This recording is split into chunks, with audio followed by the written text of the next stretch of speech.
Everyone, welcome back to my YouTube channel. Friends, आज के इस वीडियो सेशन में हम बात करेंगे हिंदी सेक्शन के विशेषण और विशेष, जो कि एक बहुत महत्वपूर्ण टॉपिक है। और ये इम्पॉर्टेंट इसलिए है क्योंकि यहाँ से आपके टीईटी हो, प्राइमरी या जूनियर लेवल का हो, इसमें जो आपका लैंग्वेज वन पार्ट जो है हिंदी, इसमें सब्जेक्ट है आपका।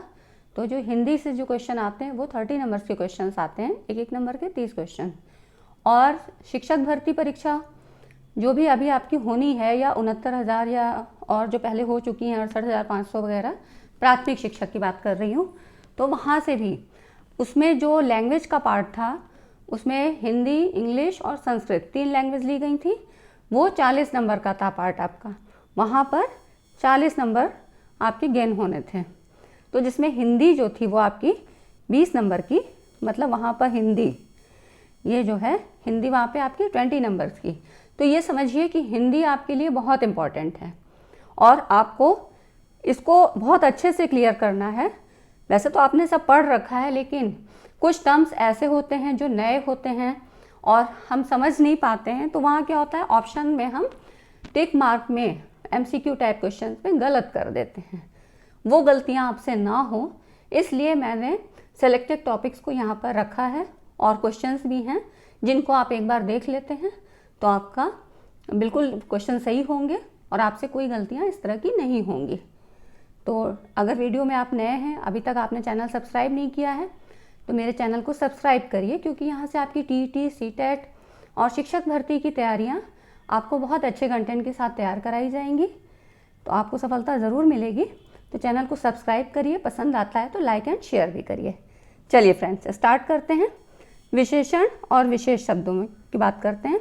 तो यहाँ पर विशेषण क्या है, देखिए, विशेषण होता है, इसकी जो परिभाषा है, जिसको हम इंग्लिश में एडजेक्टिव भी कहते हैं, तो इसकी परिभाषा क्या है, संज्ञा अथवा सर्वनाम की विशेषता बताने वाले शब्द विशेषण कहलाते हैं। ठीक है, तो इंग्लिश में भी आपने पढ़ रखा होगा कि नाउन एंड प्रोनाउन की जो विशेषता बताते हैं वो एडजेक्टिव कहलाते हैं। विशेषण एक ऐसा विकारी शब्द है जो हर हालत में संज्ञा या सर्वनाम की विशेषता बताता है। अब विशेषता किस तरह से हो सकती है, संज्ञा अथवा सर्वनाम की, जो ये कह रहा है कि संज्ञा या सर्वनाम की विशेषता। तो इन विशेषताओं में कौन कौन से तथ्य हो सकते हैं, जैसे गुण, दोष, संख्या, परिमाण, है ना, इस तरह की चीज़ें आती हैं। तो और इनके उदाहरण, जैसे बड़ा, अगर ये कहा जाए कि राम अपने भाई से बड़ा है ना, और इस पुस्तक का रंग काला है ना, मेरे पास काली रंग की पेन है, तो यहाँ पर क्या हुआ, काले, जो ये रंग विशेषता बता रहा है किसकी, पेन की। तो इस तरह से ये जो शब्द होते हैं, बड़ा, काला, लंबा, दयालु, जो खास एक संज्ञा या सर्वनाम की विशेषता बताते होते हैं, इनको विशेषण कहते हैं। ठीक है, तो आइए देखते हैं आगे क्या है। विशेषण के भेद क्या होते हैं। व्यवहार की दृष्टि से विशेषण के 4 भेद हैं। कौन कौन से हैं, देखिए, गुणवाचक विशेषण, संख्यावाचक, और तीसरा है परिमाणवाचक और सार्वनामिक विशेषण, या इसी को संकेतवाचक विशेषण भी कहते हैं। अब इनकी क्वालिटीज़ क्या होती है, क्योंकि व्यवहार की दृष्टि से इनका ये वर्गीकरण किया गया है। तो एग्ज़ाम में आपको ऐसे ही पूछा जाएगा कि ये किस विशेषण के अंतर्गत आता है। तो इनकी क्वालिटीज़ को भी जान लीजिए कि वो क्या होती हैं। अब देखिए, गुणवाचक विशेषण, इसमें क्या होती है, गुण की विशेषता बता रहा है। जिन विशेषणों से पदार्थ के गुण, रंग, आकार, दशा, अवस्था और रूप आदि का बोध होता है, उन्हें गुणवाचक विशेषण कहते हैं। अब जैसे भला, बुरा, है ना, ये किसी आदमी की क्वालिटी बता रहा है। और आसमानी कहें, नीला कहें, लाल रंग कहें, तो ये क्या हुआ, रंग हो गए। ये इसकी विशेषता बता रहे हैं कि किसी वस्तु का ये रंग बता रहा है कि उसकी क्या विशेषता है। और लंबा, चौड़ा, तिकोना, गोल, ये सब क्या है, आकार। तो इस तरह से ये हो गए गुणवाचक विशेषण।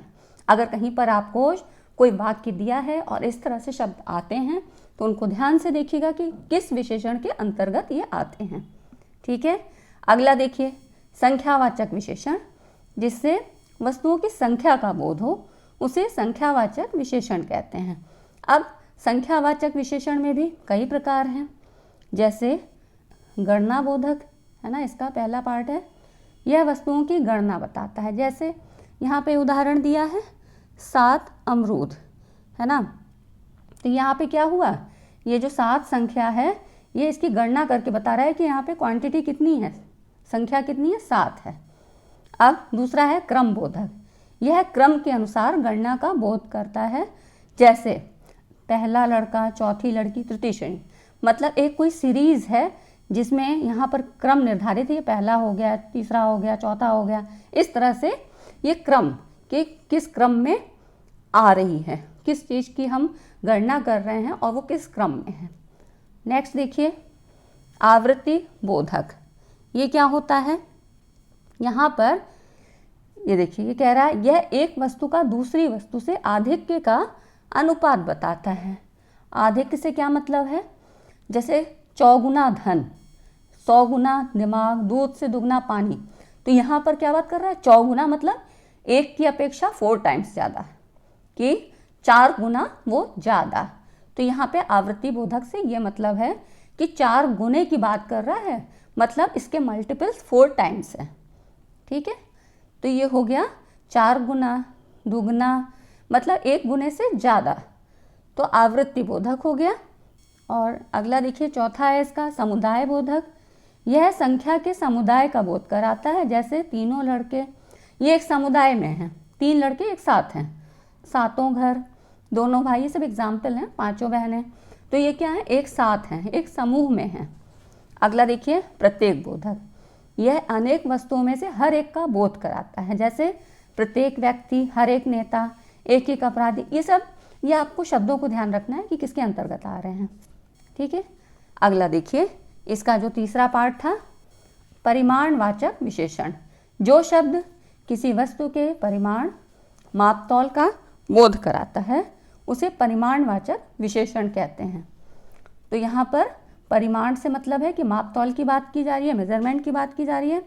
परिमाणवाचक के 2 भेद हैं, जैसे निश्चित और अनिश्चित। निश्चित में क्या होता है, यह वस्तुओं के ठीक परिमाण को बोध कराता है। यहाँ पर आपको कुछ संख्या ऐसी दिखाई देगी जिनसे आपको ठीक ठीक परिमाण का बोध हो जाएगा। जैसे लिखा है 4 सेर दूध, या 5 किलो चावल, 2 किलो चीनी, है ना, 7 लीटर दूध, इस तरह से संख्या आ रही है। और अनिश्चित में क्या होता है, यह वस्तुओं के ठीक परिमाण का बोध नहीं कराता है। जैसे थोड़ा दूध, अब थोड़ा दूध अगर कोई कहेगा तो क्या आपको पता लगेगा कि इसमें कितने दूध की बात हो रही है, तो यहाँ पे ये अनिश्चित है। थोड़ा पानी, अधिक चीनी, कम नमक, है ना, तो इस तरह से क्या हुआ, ये यहाँ पर ठीक ठीक क्वांटिटी का पता हमें नहीं लग रहा है कि वो कितनी है, मात्रा में उसकी कितना अनुपात है, ये चीज़ नहीं पता लग रहा है, कोई फिक्स क्वांटिटी नहीं है। अब अगला देखिए चौथा है सार्वनामिक विशेषण, या इसी को संकेतवाचक विशेषण भी कहते हैं, जो सर्वनाम शब्द विशेषण की भांति प्रयुक्त होते हैं। यहाँ पे सर्वनाम शब्द प्रयुक्त होंगे, उन्हें सर्वनामिक विशेषण कहते हैं।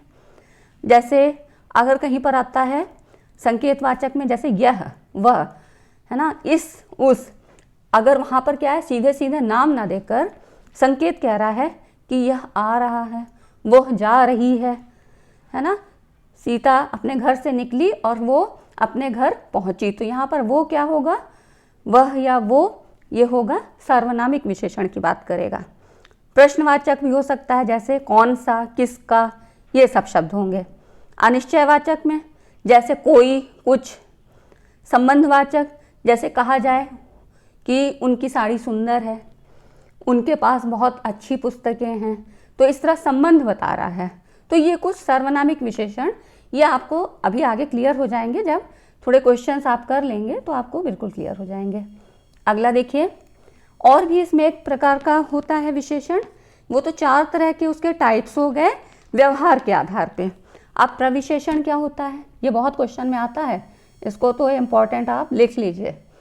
ठीक है, तो यहाँ पर है हिंदी में कुछ विशेषणों के भी विशेषण होते हैं, मतलब विशेषण के भी विशेषण, जिनको प्रविशेषण कहते हैं। अब यहाँ एग्जाम्पल देखिए, जैसे लिखा है दुर्गेश अत्यधिक तेज छात्र है।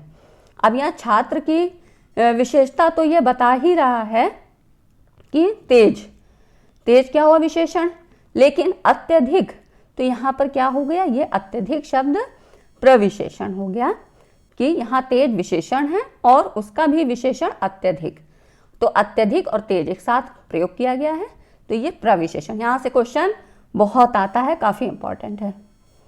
ठीक है, अब विशेषण और विशेष में कुछ संबंध होते हैं, इनको भी जानना ज़रूरी है। ये भी बहुत पूछा जाता है, कभी विशेष के बारे में पूछा जाता है, कभी विशेषण में। तो यहाँ पर देखिए, वाक्य में विशेषण का प्रयोग दो प्रकार से होता है, एक होता है विशेष विशेषण और दूसरा है विधेय विशेषण। इनको कैसे पहचानेंगे? फ्रेंड्स, अगर वीडियो पसंद आ रही है, थोड़ा भी आपको इससे कुछ सीखने को मिल रहा है, तो हमारे मोटिवेशन के लिए, हमारी टीम के मोटिवेशन के लिए आप लाइक करिए, सब्सक्राइब करिए और शेयर करिए। आगे देखिए, विशेष विशेषण, इसमें क्या होता है, विशेष के पहले आने वाले विशेषण को विशेष विशेषण कहते हैं। अब पहले से क्या मतलब है, यहाँ पर देखिए एग्जाम्पल, काला घोड़ा दौड़ रहा है, तो यहाँ घोड़े के पहले काला शब्द आ रहा है, तो काला विशेष विशेषण हो गया। ठीक है, और इसी में देखिए विधेय विशेषण, विशेष के बाद और क्रिया के पहले आने वाले विशेषण को विधेय विशेषण कहते हैं। जैसे मेरा कुत्ता काला है, अब यहाँ पे काला बाद में प्रयोग हो रहा है, तो यहाँ पे काला विधेय विशेषण हो गया। ठीक है, तो आप ये देख रहे हैं, दोनों का कंपैरिजन साथ में ही दिया गया है, आपको बिल्कुल क्लियर हो जाएगा, कभी गलती नहीं होगी। अगला देखिए, एक और टाइप भी होता है तुलनात्मक विशेषण।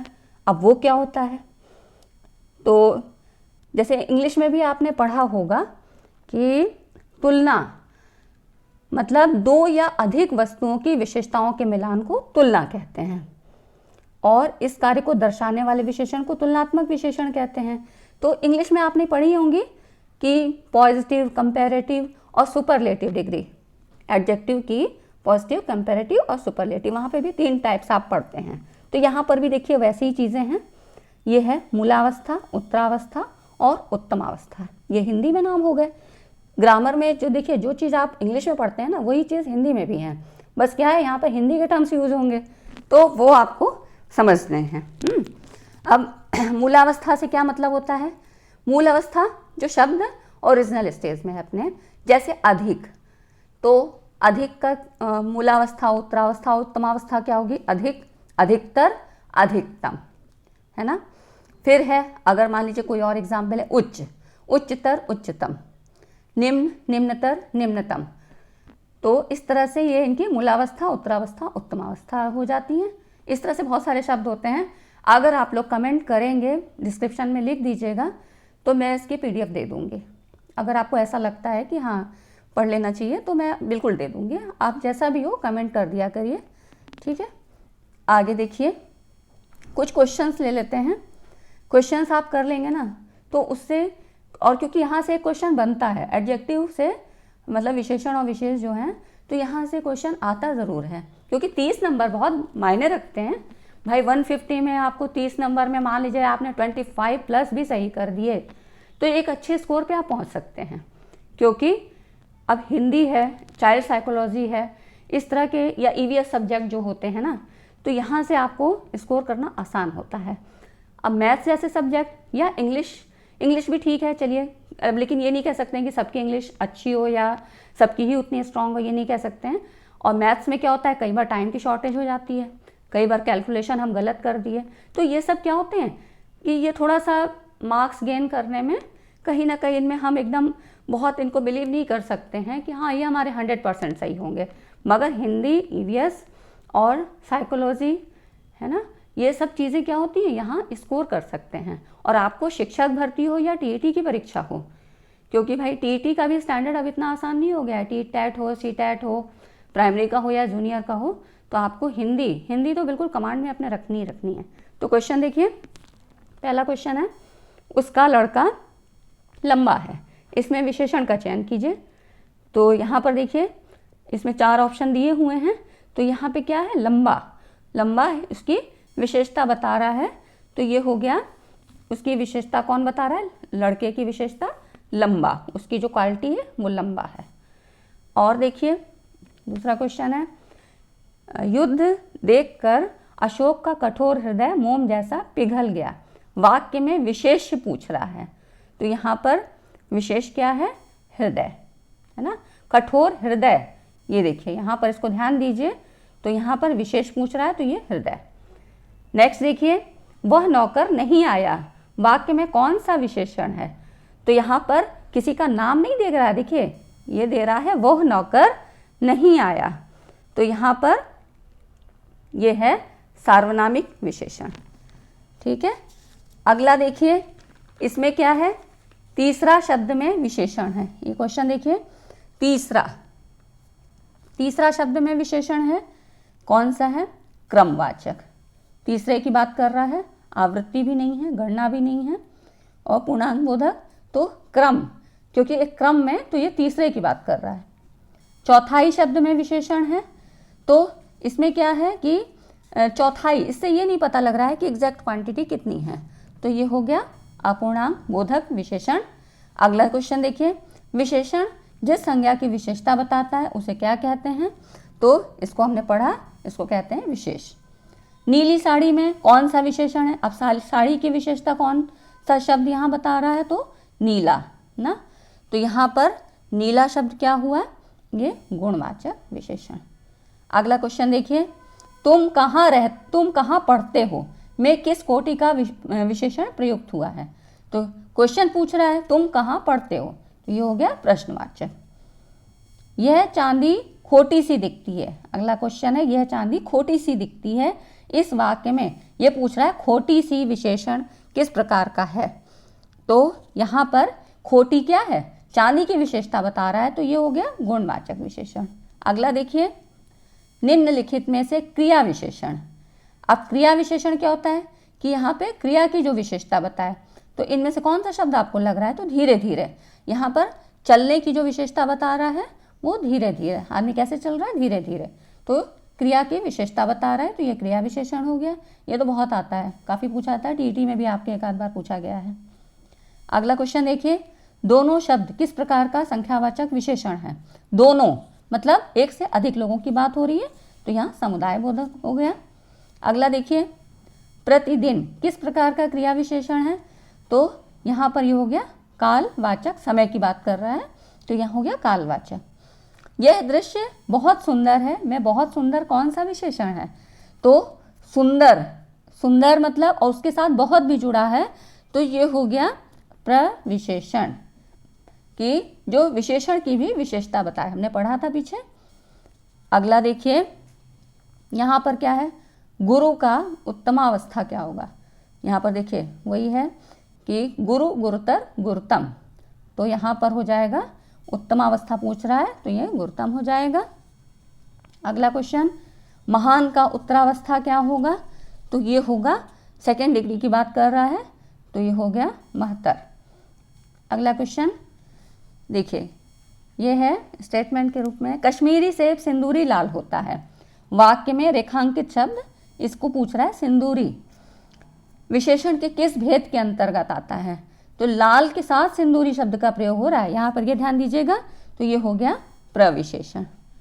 तो ठीक है फ्रेंड्स, आज इस टॉपिक को हम यहीं पे क्लोज करते हैं, और ऐसे ही मैं हिंदी के और भी जो लगता है कि मतलब एग्ज़ाम के पॉइंट ऑफ व्यू से टफ है और उनमें गलतियाँ हो जाती हैं, और जैसे रचनाओं के, है ना, कवियों और रचनाओं, तो मैं वो भी डालूंगी, क्योंकि वो रचनाएं आती ज़रूर हैं और एक जगह कलेक्शन रहेगा, तो आप लोग एक बार देख लेंगे तो आपका एक नंबर भी नहीं जाएगा। तो इस तरह से मैं जो भी आपके टीटी, सीटेट और शिक्षक भर्ती के हिसाब से आपके टॉपिक इम्पॉर्टेंट हैं, और मैं वो सारे कवर कराऊंगी। तो चैनल को सब्सक्राइब ज़रूर कर लीजिएगा, लाइक एंड शेयर भी करिए, और चैनल पे हमारे जुड़े रहिए। तो ठीक है friend, thanks for watching this video.